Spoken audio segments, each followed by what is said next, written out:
DPS સંસ્થા છે, એમાં વર્ષાબેન કરીને છે, એમનાથી વાત થઈ, મને મળ્યા અને એ લોકોએ મને કીધું કે આ લેડીઝોને આપણે ગાડી છકડો શીખવાડવાનો છે કે પોતાની રીતે ધંધો કરીને આગળ વધી શકે.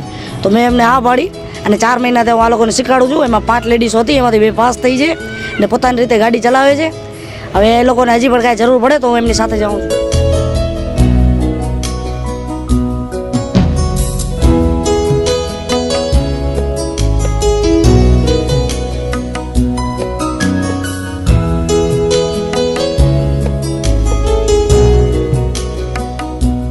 આશામુરજી વાઘેલા, હું રામદેવનગર કોટકી રોડમાં રહું છું અને હું આ છકડો ચલાવું છું ભુજમાં, કચ્છમાં.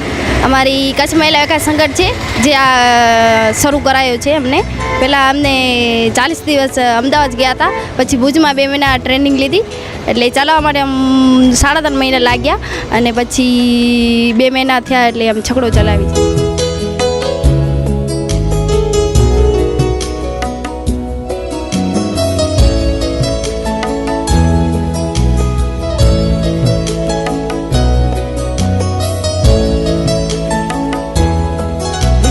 તો હું એમ કહું છું કે હિંમત કરીને આગળ આવે અને શીખે અને ઘરમાં બેસી ન રહે બીને.